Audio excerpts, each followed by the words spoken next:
Our presentation is on Germany. I would like to first talk about the Berlin Wall, as it was the epitome of the differences between not just East and West Germany, but of Europe. It was erected by East Germany to prevent the so-called brain drain. Around the time of the fall of the Berlin Wall, there were large transitions in Europe that makes it so important as Eastern countries, specifically Eastern Germany, were significantly lagging behind in economic terms, putting pressure on Soviet ideologies. It's interesting to note that there still remain significant differences between East and West Europe, and specifically Germany.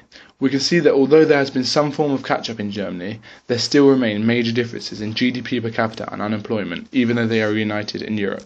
Moving on to the entrance to the euro, with West Germany being a founding member of the European Economic Community that created the European monetary system, aiming to increase trade by having an adjustable peg system for their currencies.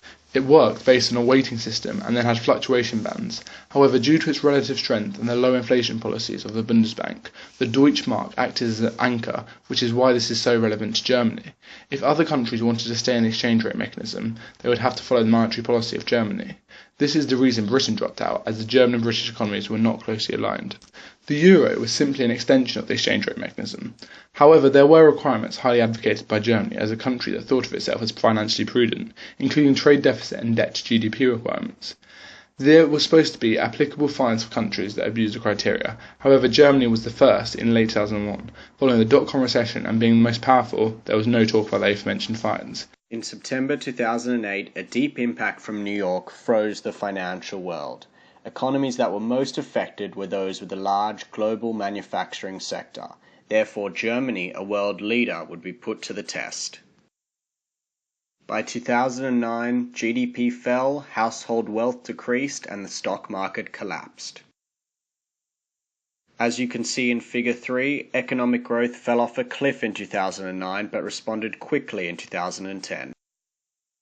The effect on the trade sector was specifically strong. The financial crisis burdened the German banking system and brought to light its weakness. Germany's recovery shone through the performance of the DAX index. Germany's strong export sector was the reason it was able to rebound so quickly compared to other European nations. As German attitude towards home ownership was not as intense as Western European nations or the rest of the world, they did not experience a house price bubble. Diagram 6 highlights Germany's incredible capacity utilization since 1995 and their ability to turn potential output into real GDP. Post-GFC, the main issues of Europe led to a debt crisis. While Germany is not burdened by unsustainable debt, they have a strong reliance on other EU nations to import their manufactured goods.